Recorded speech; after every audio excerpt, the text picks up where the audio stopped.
The Little Engine That Could by Wally Piper. Chug, chug, chug, puff, puff, puff, ding dong, ding dong. The little train rumbled over the tracks. She was a happy little train, for she had such a jolly load to carry. Her cars were filled full of good things for boys and girls.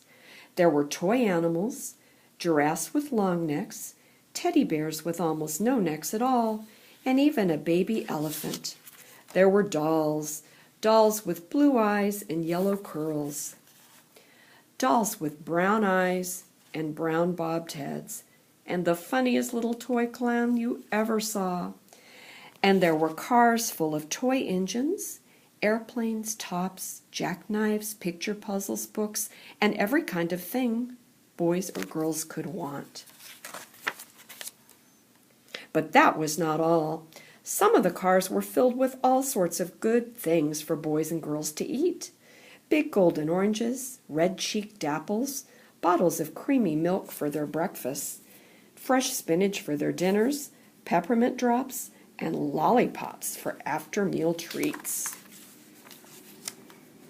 The little train was carrying all these wonderful things to the good little boys and girls on the other side of the mountain. She puffed along merrily. Then all of a sudden she stopped with a jerk. She simply could not go another inch. She tried and tried, but her wheels would not turn. What were all the good little boys and girls on the other side of the mountain going to do without the wonderful toys to play with and the good food to eat? "Here comes a shiny new engine," said the funny little clown who jumped out of the train. "Let us ask him to help us." So all the dolls and toys cried out together. "Please, shiny new engine, won't you please pull our train over the mountain? Our engine has broken down, and the boys and girls on the other side won't have any toys to play with or good food to eat unless you help us." But the shiny new engine snorted, "I pull you. I am a passenger engine. I have just carried a fine big train over the mountain, with more cars than you ever dreamed of. My train had sleeping cars with comfortable berths, a dining car where waiters bring hungry people whatever they want to eat, and parlor cars in which people sit in big soft armchairs and look out of big plate glass windows. I pull the likes of you?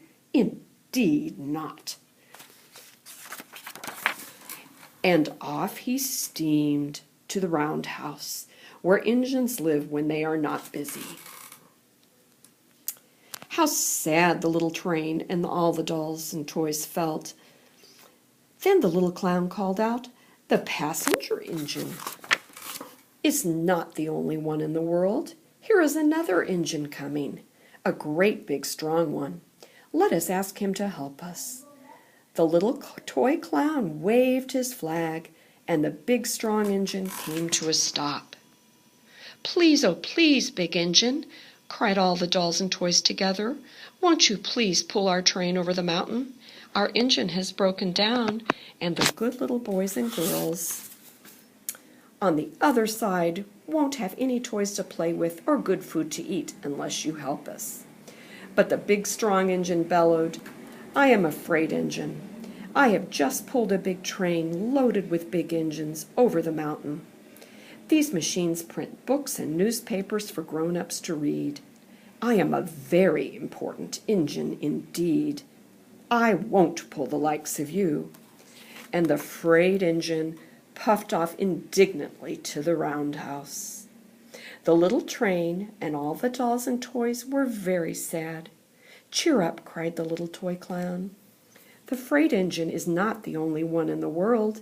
Here comes another. He looks very old and tired, but our train is little. Perhaps he can help us." So the little toy clown waved his flag, and the dingy, rusty old engine stopped. "Please, kind engine," cried all the dolls and toys together, "won't you please pull our train over the mountain? Our engine has broken down, and the boys and girls on the other side won't have any toys to play with or good food to eat unless you help us." But the rusty old engine sighed. I am so tired. I must rest my weary wheels.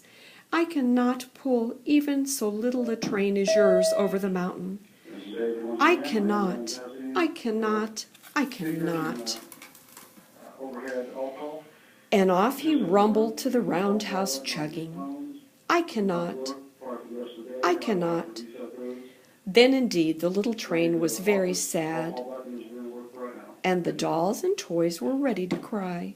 But the little clown called out, "Here is another engine coming, a little blue engine, a very little one. Maybe she will help us." The very little engine came chug, chug, chugging merrily along. When she saw the toy clown's flag, she stopped quickly. "What is the matter, my friends?" she asked kindly. "Oh, little blue engine," cried the dolls and toys, "will you pull us over the mountain? Our engine has broken down, and the good boys and girls on the other side won't have any toys to play with or good food to eat unless you help us. Please, please help us, little blue engine." "I am not very big," said the little blue engine. "They use me only for switching trains in the yard. I have never been over the mountain."